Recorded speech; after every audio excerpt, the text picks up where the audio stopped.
Welcome to Ethan and Nick's Trash Boat Podcast. This is, I don't know how to say this. First off, I'm Ethan Finkelstein here with Nick Graves, at I am Finkelstein on Twitter, at NicksTape15 on Twitter, and this is going to be an interesting episode. It's in light of what happened last week, in light of everything that's happened, I don't think we can realistically have a show without acknowledging what's going on in this country, without taking some time to really kind of discuss its impact, not just really on a sports scale, but just in general. And I mean, we'll tie it back into sports eventually in terms of what it's going to take in today's society for things to kind of return to a state of normalcy.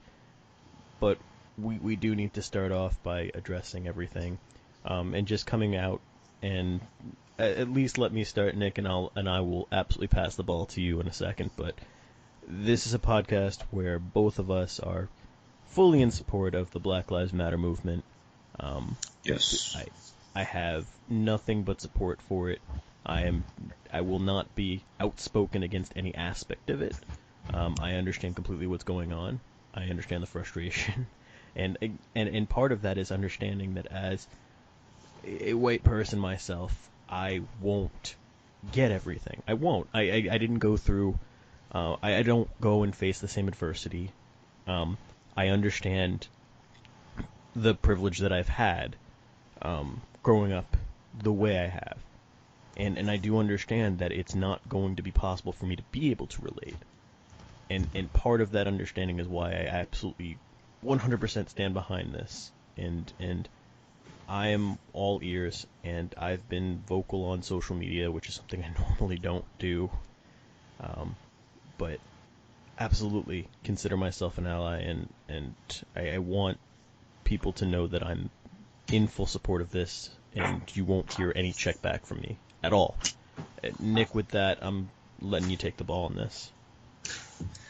yeah. So it's been an interesting end of May, start to June, with the tragic death at the hands of the police force in Minnesota by, with George Floyd, the riots that are, ensuing, not just in the city of Minneapolis, St. Paul, but, across the country, which is now, across the globe. I want to say within the time frame of May 30th to maybe June 2nd, there are rallies in London, Paris, Japan. So the need, for that kind of support and understanding of what's going on, that kind of subject matter, when you're talking about social inequality, social injustice, and then putting it specifically behind, police brutality, the unfairness of, the justice system and that infrastructure and the institutional racism that is, within, America. Right now, we are in a crisis of necessity. And I want to break down a couple matters to people who may be listening. And if you actively listen to understand and not actively listen to refute or combat, then, we can have a positive ground. Looking at the protests at hand, the rioting and the looting that's taking place. The looting and the rioting should not take away from the original intent of the protests. I repeat. The looting and the rioting should not take away from the original intent of the protests. That is standing against social injustice, social inequality. Number two, a proponent of frustration by an oppressed group happens in dire need. The intention given from the positive free flow of silent protesting, from having lawmakers and politicians that represent those specific groups creating legislation, trying to, advocate for bills for fairness when it comes to education and financing and the whole financing aspect when it comes to living arrangements and redlining, have either one, been scoffed at, number two, have been taken into consideration but never, garnered any, further push, or number three, have been turned down with fervor. And that creates frustration because the ways that are being presented to, amend the issue have been turned down. So when you run out of options and you're tired and you're angry and you're frustrated and you only have a little bit of energy to give in the fight, what do? You leave it all out there on the table. And that was the protesting. Looking at the videos, I don't agree with the looting, but it is a proponent of the frustration, the anger, and the exhaustion that people that look like me, people of color, have felt for 400 years. Going back to 2016 with Colin Kaepernick taking a knee, or not even just, standing for the anthem. There's no disrespect toward the flag, but he used a platform that everybody they hone in on, and he used that to draw attention to a matter at which was important to him. A matter which happens in almost every single major city in America. We're not detracting from the issue by straw manning the conversation, taking something that's insignificant and making that the point.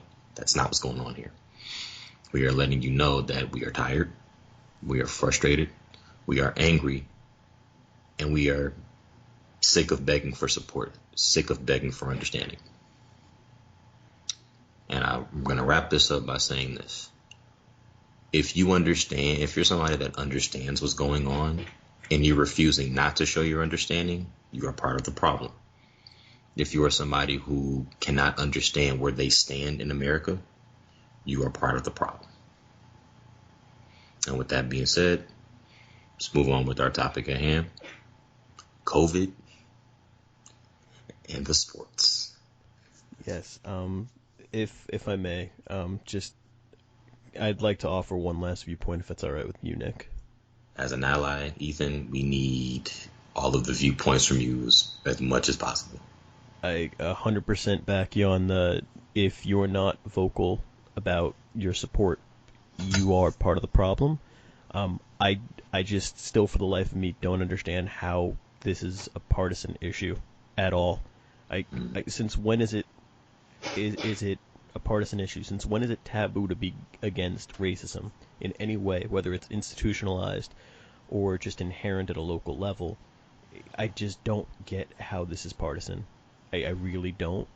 And I think it's disgusting that it's become this political issue when it's a human rights issue, and it really just is a common sense thing. But again, you would think so. And as it stems, there is, somewhat of disdain toward even calling it a human rights issue. But if we're going to break it down into a political sense, it shouldn't be a partisan issue. It's everybody's issue because it starts with the people you hire. It starts with the vetting process. It starts with the evaluations of people who are currently holding certain positions.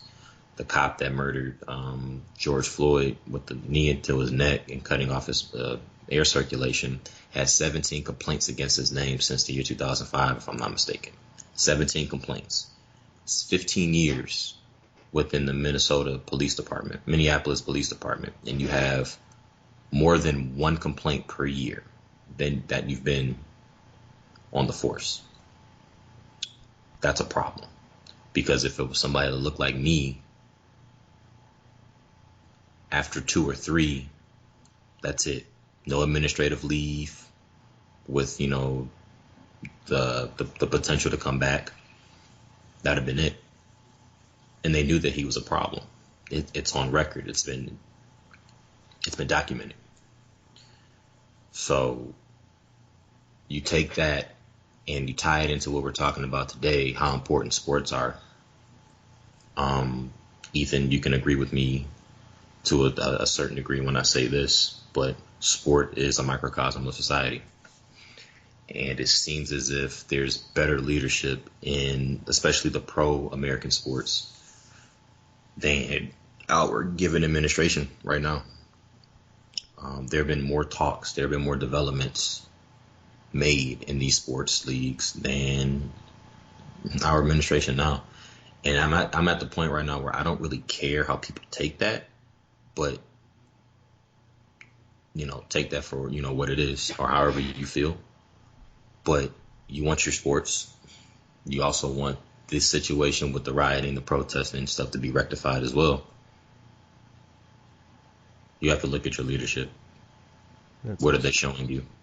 Absolutely fair point.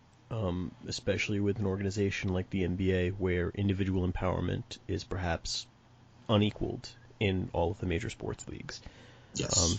You have players, many of whom are persons of color, but that is beside the point in all of this, in the sense that it's you have individual freedoms, you have more influence and control over your own trajectory in that league. And I mean, to a certain extent, you're seeing it in Major League Baseball, where player unions, you're seeing it with just the ability to kind of influence where you're going to be, where your career is going to play out, or at the very least the terms in which your career is going to play out in the environment you're in. And you have leadership, centralized leadership in those leagues that, for the most part, is willing to actually listen to its players, to the people who are the fundamental backbone of the sport, and really address their concerns and be in have them in their ear. And it's why I'm very disappointed in the Knicks' response to all of this. Why I'm very disappointed that internally James Dolan sent an email saying we're not going to acknowledge this, because the frustrating part is that Dolan himself and the Knicks franchise has actually hired more more persons of color in the last 20 years than any other franchise.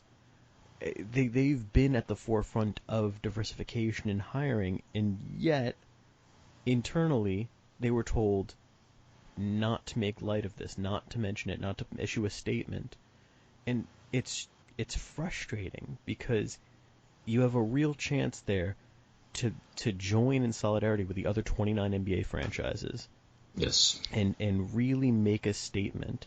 I mean, the Spurs didn't offer an official statement either, but Greg Popovich came out and said that he was disgusted on behalf of all white people for everything that's happened. He feels embarrassed for everything that's happened. Well, Greg Popovich is kind of is pretty much the spokesperson for the franchise. And as I've probably mentioned on previous podcasts, my disdain for the Spurs comes from the fact that they swept the Knicks in the finals.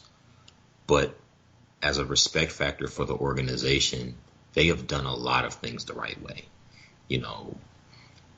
The way you model your coaching staff and your front office administration is pertinent to the kind of players, the kind of athletes, the kind of support within that organization. And they've been very successful for the better part of 25 years. We're talking about a team who in each decade pretty much has had a solid Hall of Famer, from the 90s, early 2000s, 2010s. And it seems like they can't do anything wrong other than disrupt your favorite team's, championship aspirations. But if that's the biggest problem that we can visibly see within this organization, then, that would probably be an organization that, you would want to work for. My mother asked me one time, as an aspiring sport industry,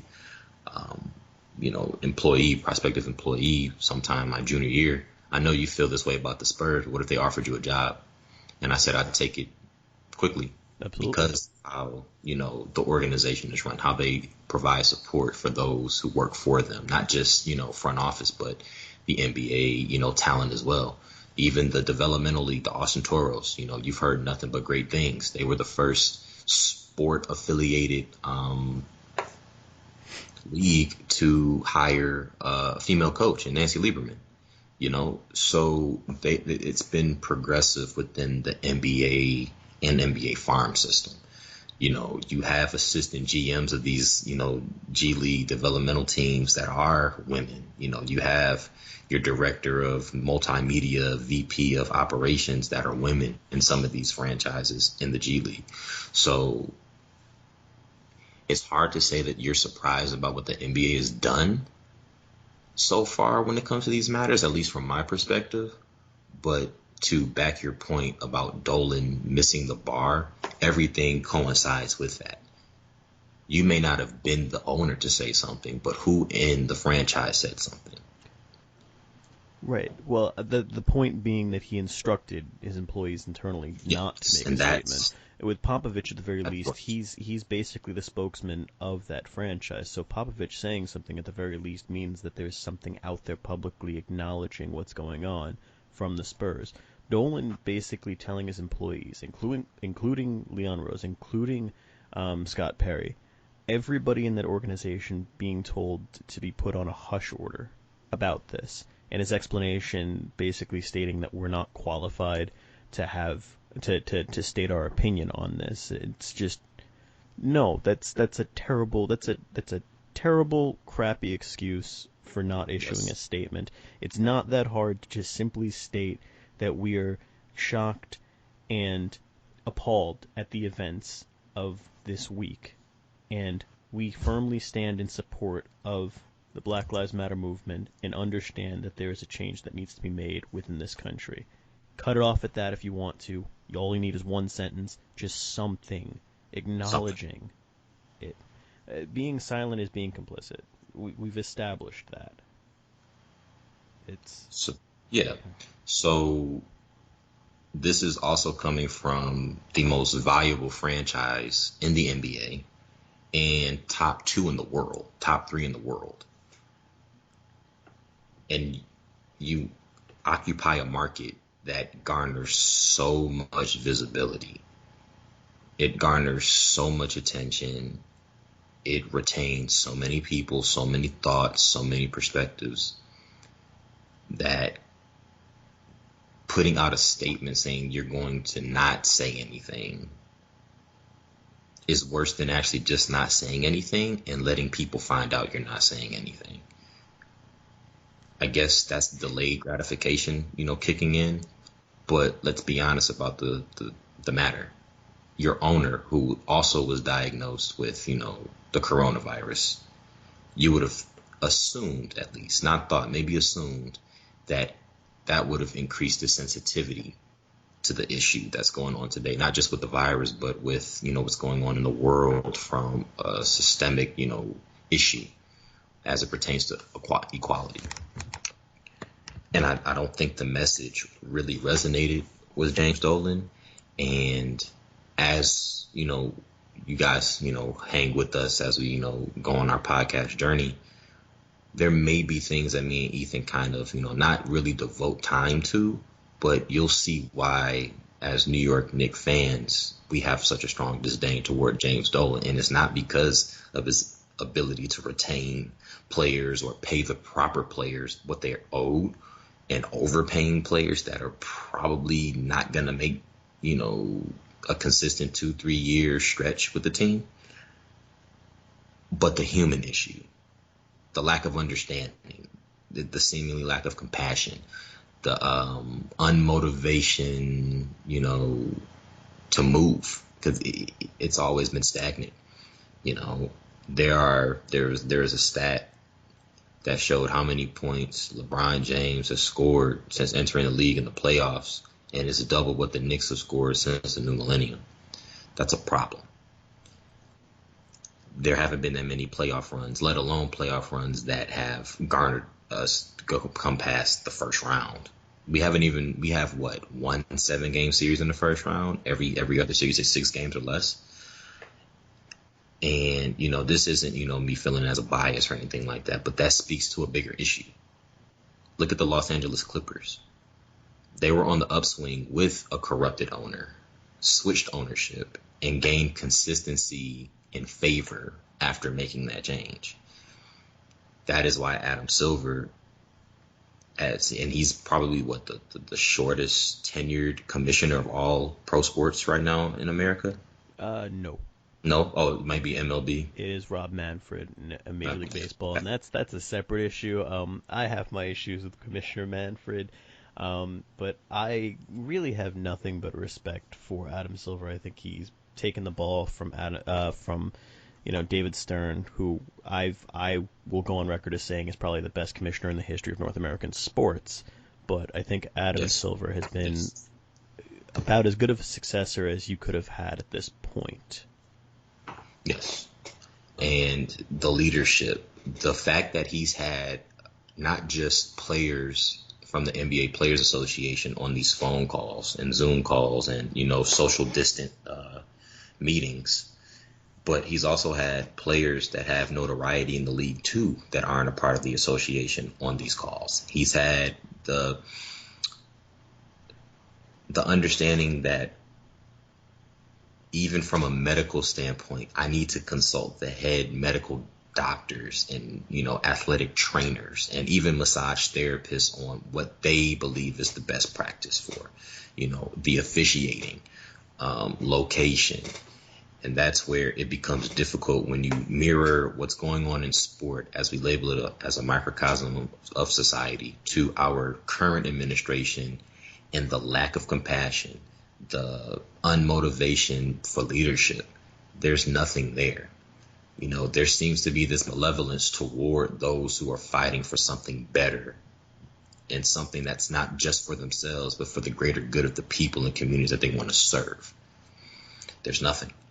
There's just ill will. There's finger pointing. They're saying, well, if he's doing that, you're just as bad as this person. And we grew up as kids, for the most part, to hold yourself accountable. Don't blame others for something that you had done. If you're blaming others for your lack of leadership, then that reflects you. Attitude reflects leadership, right? One of the greatest quotes from one of the greatest sports movies ever, Remember the Titans. The attitude reflects the leadership, and the attitude is, if it's not affecting my bottom line, if if I can enact these rules and these laws to let people do what they want to do against the oppressed, who are now perceived as the opposition, then I can do that at the bare minimum. Everything else, I'll just push it aside.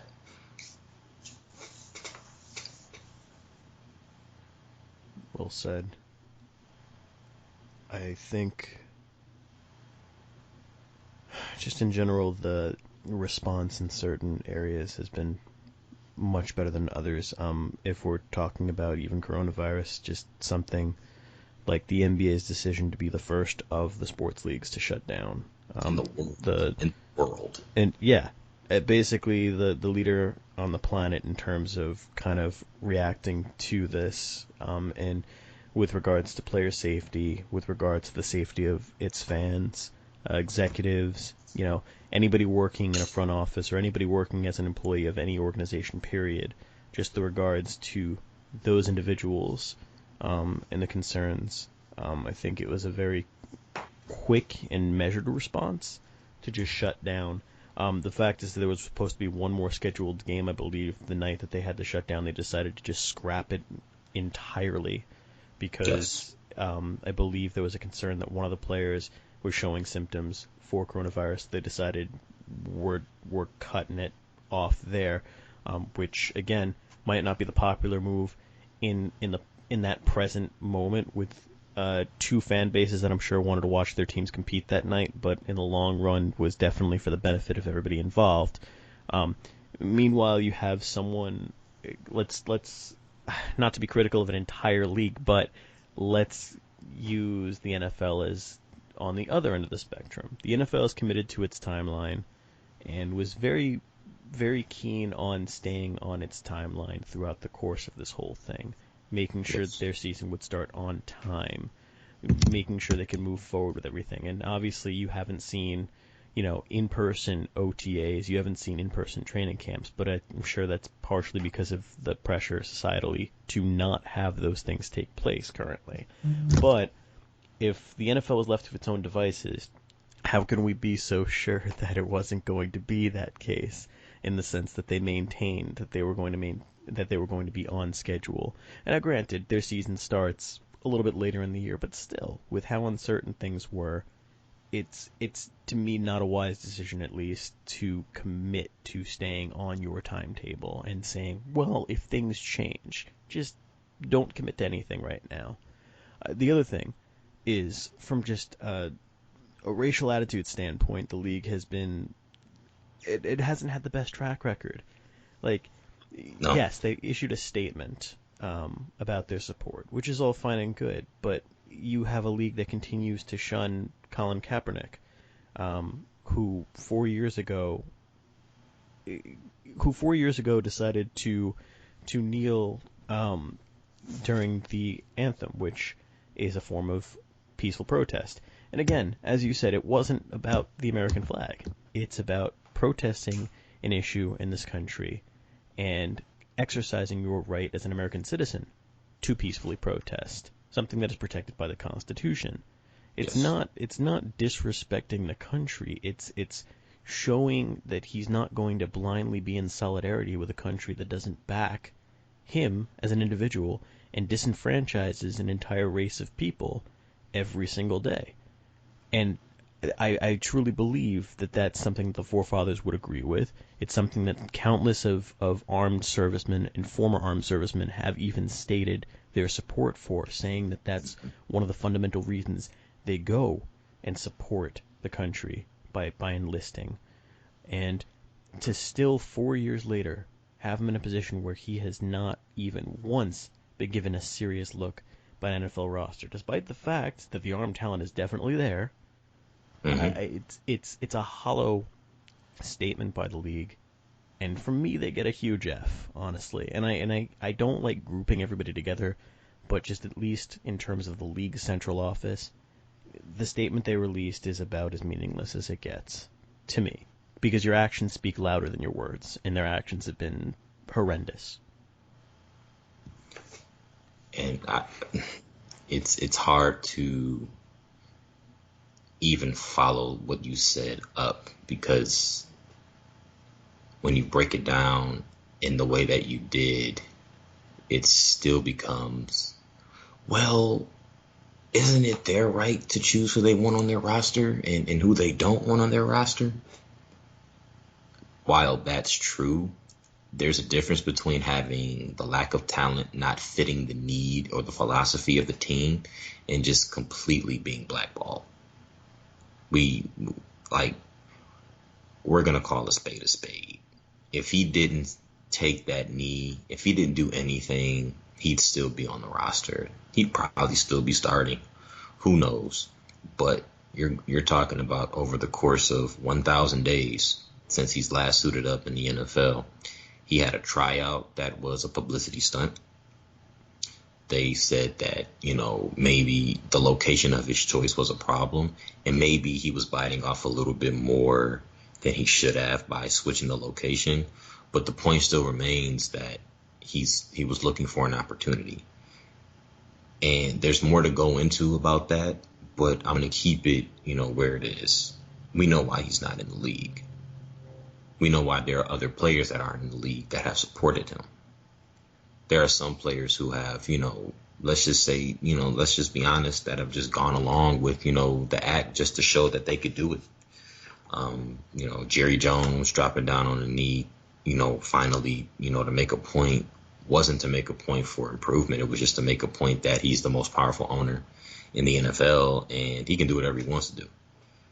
We're talking about a guy on a draft night didn't even consult his scouts. That's why you pay them. That's why you pay scouts. But Jerry Jones is a maverick. Jerry Jones operates the way Jerry Jones wants to operate. Like, you have on certain, and even collegiate sport teams, you have recruiting coordinators for those programs. Or even if you don't have recruiting coordinators, you have coaches that are very eager to get out there and recruit. And if you can't trust their word, or, then why do you have them? Or if they're giving you information about this particular athlete at hand and you're not heeding those warnings, then everything's based on your bias. That's immediacy that's not necessarily needed. Again, you have to feel the need, for your team in order to improve, no matter where it is. And sometimes that is hiring probably better people that you could probably trust to scout. I don't know what the situation is on that, but again, something that reflects the leadership within America, not trusting the advice of the people who are in the trenches, who see what's going on, they've been responsive to what's going on. Yet you're still shunning them away. It's, hey, put it on the table and I'll look at it later, and somehow, some way, it ends up in the trash. You could at least recycle the shit. But and I say that frankly, I apologize, for the language, but I don't apologize for the emotion behind it. But let's keep it real. That's all you've been doing, is throwing it in the trash.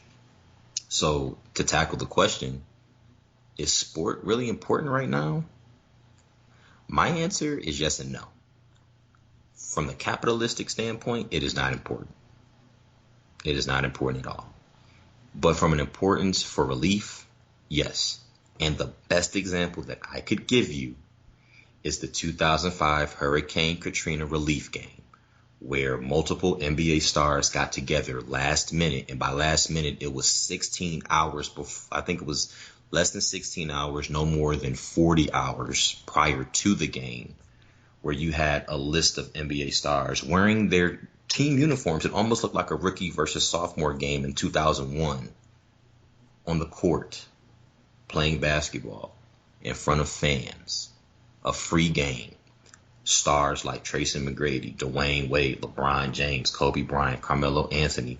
You even had guys like J.R. Smith, Jason Richardson, suiting up, passing out waters to families that that need water, passing out the other provisions that are necessary.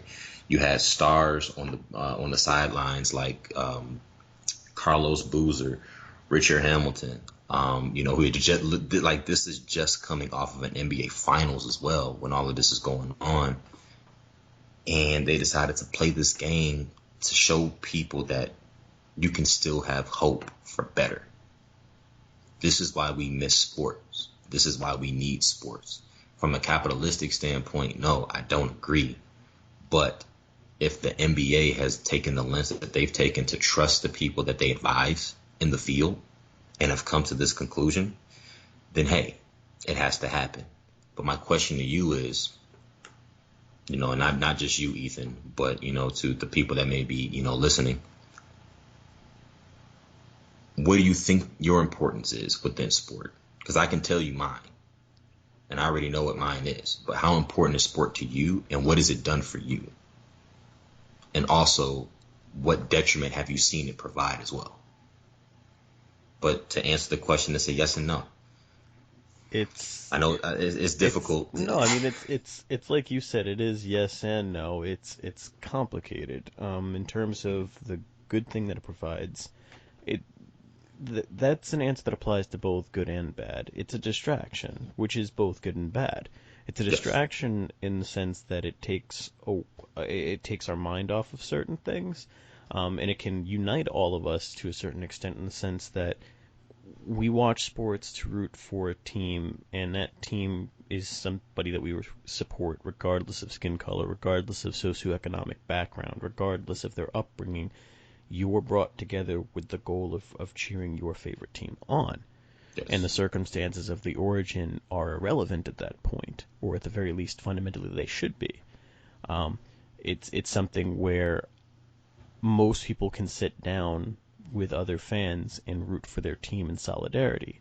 It's not always the case, unfortunately, but for the most part, that is the intent, and that is what happens usually.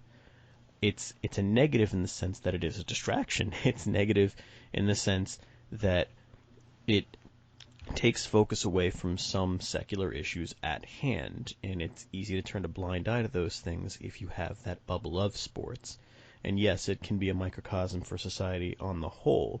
To a certain extent, people like to say that the integration of baseball itself, that baseball has mirrored how society's been for, a century, and how the integration of the game really almost came at the same time that the civil rights movement was really starting to pick up in support in terms of relevance and in terms of prevalence in the country, but it is ultimately a distraction in the sense that it's easy to kind of turn your brain off to what's happening in the outside world when you can just easily put on, a hockey game, a soccer game, a baseball game, a Yes. football game, just any one of these sporting events, and just kind of turn your brain off for a second.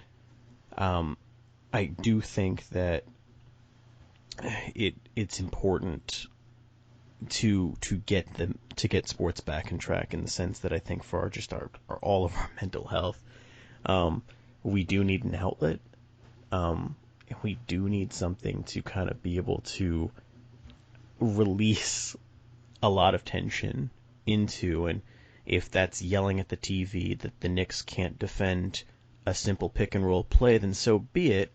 But I I think that, That's not. It's not enhancing the steps taken that need to be taken to rectify an issue. yes, um, and that's the thing. It's hard for me to fully articulate this point because there's a lot of things that I'm sure we're all feeling right now. And truth be told, sports are not really the number one priority on my mind at the moment. Um, Yes.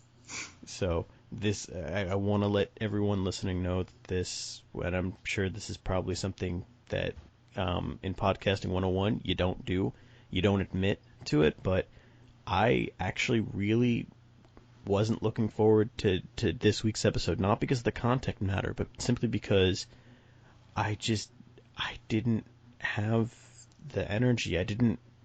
I personally just kind of thought to myself, I almost feel like doing this is selfish because I don't think that I have it in me.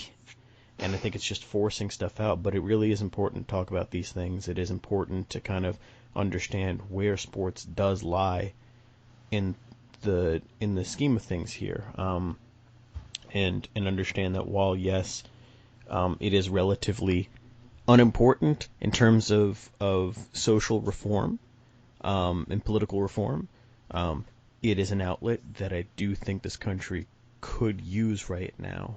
Um, it's something where it will signal a return to normalcy. I mean, think about it this way. Remember right after 9/11, in 2001, sports were suspended for the most part for an entire week or 2 weeks. And when Major League Baseball came back that first night, do you remember it was, I think, the Braves versus the Mets was the first game back? Yes. And Yes. I remember the Piazza hit Braves being a part of it. and Mike Piazza hit that home run that gave the Mets the lead late in the game. Um, and that was such a microcosm of American spirit to a certain extent. It really, I think most people will agree that's kind of what put us, quote unquote, back on track to saying, okay, we are still shell shocked by what's happened. We still have to acknowledge everything that has happened, the loss of lives, the fact that Mm. we are in an era that is never going to be the same again with heightened fear and tension. But as a whole, we're going to be okay and we're going to move forward. Yeah. I think that was to a certain extent a symbolic reassurance of that. And I think we really could use something similar. I don't know what it would be, but we could use something similar to kind of be like, hey, you know, we're not perfect. We have a long way to go, but we're moving Yes. forward. And we need something like that. We really do. And I mean, to this day, it's still like Piazza hitting that home run is still one of the more bone chilling, relieving moments in sports history, at least in American sports history, because nobody knew where the psyche of these athletes were. To find out that there were athletes in all four, pro sports that lost somebody during 9/11, whether it was a family member, a family friend, or a friend, significant other, whatever have you. Nobody knew where the minds of these players were going to be, the coaches and managers.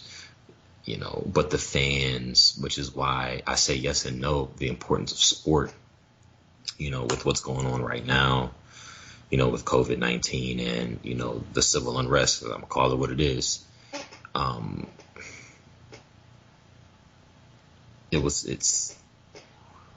I think we need, as you said, we don't need a distraction, but we need a moment that's going to provide us with a little bit of hope, that's going to keep us going in some, form of fashion. And it's not an idea in conception that would fit this situation, but I think of the aggressive pickup basketball games during the NBA lockout just recently. You're talking packing high school gyms, just like old times, with all of these NBA stars and, other notable names, and even local players who, have had opportunities to play on an NBA team, played overseas or whatnot, gathering. I used to look forward to those YouTube highlights on Ball is Life and, mixtape, like, everything. Like, I used to look forward to watching that. We were deprived of basketball. Comparing now to, then, we didn't have, social distancing. So we were able to go outside and at least play basketball to entertain ourselves. Basketball rims and hoops around have been taken down. Unless you own one in your backyard or in your driveway or some, fashion, you just can't do it. And, I miss it. And, you miss, doing what you like to do too because of this. So, I think right now the answer that we both have is yes, in the sense of we definitely need something to, spark us a little bit, something that we're used to having, but no, in the sense that elongating, that opportunity, those windows, goes from providing satisfaction and hope to distraction and, being stagnant. And that's not what we need. That's not what we need at all. So if there's somebody in the NFL that wants to put together a live stream and have some kind of 7-on-7, do it. If you want to, have a replicated Sandlot baseball game, do it. Soccer never stops. I remember the kids in my high school shoveling the student parking lot during like Christmas break and playing soccer in the parking lot. Do that. NBA, bring back the relief game. Maybe not have any fans, but bring it back. I mean, we love to live for stuff like that, and we live to love things like that. And I mean that relief game is a great idea. I would actually even take it a step further. Relief game for some of the players who have lost the remainder of their college seasons, who have, had no preparation for the draft. I'd say like even a game with some of the best players that declared themselves for the draft that haven't yet made the decision to pull out necessarily, or have it be a mix of those stars and, young NBA stars, people who have been rookies within the last few years, but something along those lines, like you said, and have it be like a charity game, have it be something where it's somewhat of an organized scrimmage maybe, or just an exhibition of some sorts, obviously, but yeah, even if it's in front of no fans, just something to kind of like let our minds be at ease for a little bit and kind of see like life will still go on forward. We'll still push forward. We're not going to let this throw us off course.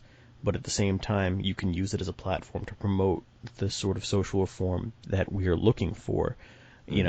Say, all right, we're going to return to normal life, but at the same time, let's not forget the matters at hand. Yes. And so you can have the best of both worlds in that sense, but just, be cognizant of what we're going through right now. It's how we were supposed to treat the breaks in between assignments in college. It was supposed to be constructive 30 to 45 minutes turn into an hour and a half, 2 hours, into, okay, pushing it to the next day. That's not what we need right now. That isn't what we need. But sport does have a role. And the best thing that one of the greatest things I was ever taught growing up has nothing to do with sport, but it has everything to do with leadership, is sometimes the pronounced leader in a situation takes a step back to let the other people with ideas flourish. And that's something that we need right now.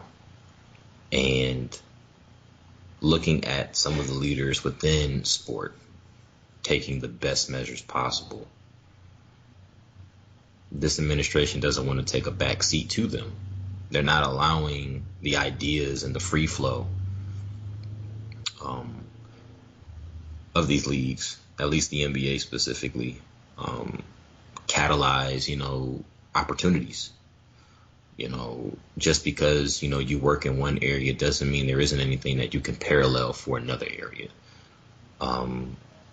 That's why you have the friend groups that you have also as well growing up. I know my friend groups, we all do different things, but there's a lesson to be learned that can be applied to what you do from somebody else. Just because I work in sports doesn't mean I can't heed the advice or the warnings from one of my friends who's a veterinarian. Like you may not see it as something that can be, equated to one another, but parallels do, lie within those, sentiments. There is intersections as well. I have a friend that's a lawyer, and, his is specifically corporate law. One of the biggest corporate entities in America is sports, as a whole. So he could understand the gratification, behind the importance of sport, because what he does is important too. And we can, share those experiences. And some people may not understand that, but you have to have these kind of conversations. The terminology, just like a playbook, may differ, but some of the philosophy and the principles remain the same. And I think that's part of why America hasn't taken the step forward necessary. We are only one-dimensional when it comes to taking the advice and the steps forward for improvement, for betterment of, society. But, I'm going to end this sentiment with, with just how I opened it up.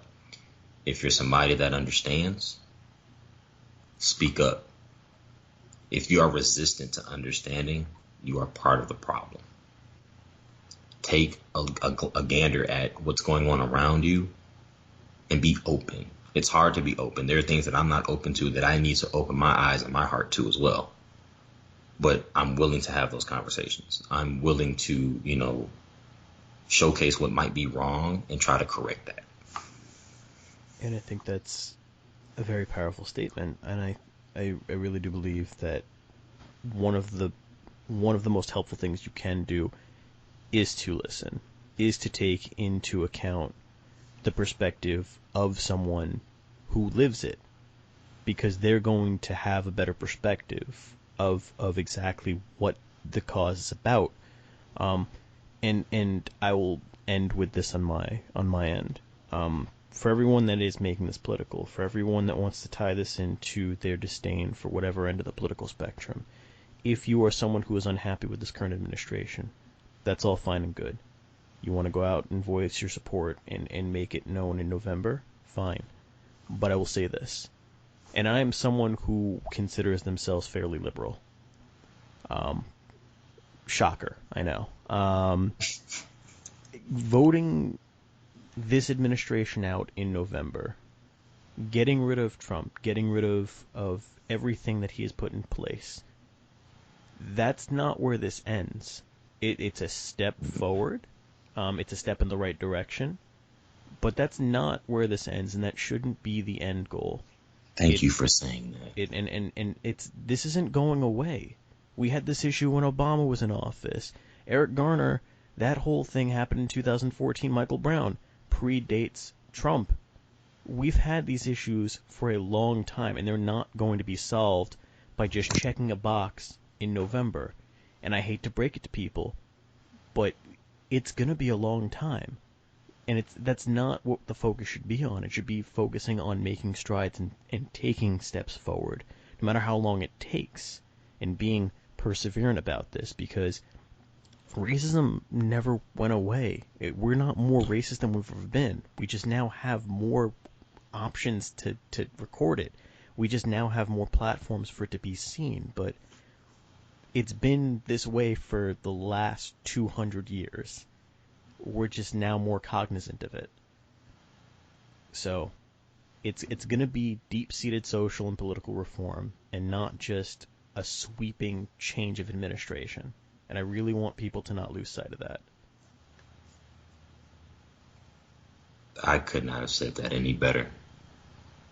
Voting this administration out does not fix the problem. It is a big chunk in the start. If anybody has paid attention to biology class, you remember how catalysts work. It's a lock and key system. When the proper key enters the lock, the cell is able to catalyze the reaction possible. Those votes count. Speaking up and speaking out counts. It contributes to that key to fit the lock to open up the opportunities that we as a society need, in dire need of. So please have these conversations. Debunk your myths and your negative outlook on certain things. And to those who are on the positive end, be open to the criticism that you may face, and to those conversations that you may be resisting yourself. We're going to push through this, and we have the momentum right now. And we got to keep our foot on the pedal for this. It doesn't go away. It should not go away. And I don't want to see these protests subside until there is serious social action and reform, until we have legislation on the desks of every single congressperson. Yes. And even then, keep pushing through. Don't let this fall through the cracks, because the fact is that nothing is going to change without our metaphorical foots on the neck of all of the people that are in a position to make this happen. And that's the crux of it, is that we are in a system where it is representation on the part of people, but not direct representation by the people themselves. And because of that, we need to apply pressure as a society, and we need to continue that pressure until something actually materializes from it. And that's all I have left to say about this matter. But we'll wrap this up. We'll put a nice little bow on it. Overall message being that sports definitely would be a welcome return, but in order for it to return, we do need to address certain issues. We do need to understand that we can't lose sight of what's happening right now. And on top of that, just for public health concerns, obviously, be cognizant of what's going on in this country, both from a mental health perspective and also from a physical health perspective. Yes. And stop touching stuff with your hands. Yes, and if you're going out in public, wear a damn mask. Seriously. Please. Everybody's selling them. They're not that expensive these days, and no, you don't need an N95. You can use a cloth mask, just some sort of facial covering. And if not for the benefit of you, for the benefit of others, please, as someone who lives with someone who is high risk, just wear a damn mask. Please. It's nasty. Nobody wants to get sick. Sheesh. I'm going to end off with this. This is Nick and Ethan's Trash Boat Sport Podcast. Yes. This is the Trash Boat Podcast. Follow us on Twitter at Nixtape15, at I am Finkelstein. That's Nixtape starting with an N, not a K. Okay. And if you like our channel, please like the video, subscribe to the channel. You'll get all those notifications for these super long broadcasts. I know you people love your super long content. And we'll keep doing these every 2 weeks, regardless of people listening. We'll be here. We'll be one of the things you can rely on. Yes, yes. And share if need be. Please share. Absolutely. We appreciate the love that we've received so far. Like, subscribe, share, follow us on Twitter. And with that being said, we're signing off. Yep. Take care, guys, and remember, Yes. all lives do not matter until Black Lives Matter. And if anyone tells you otherwise, tell them to shut up. Let's do it. I like that. See you guys.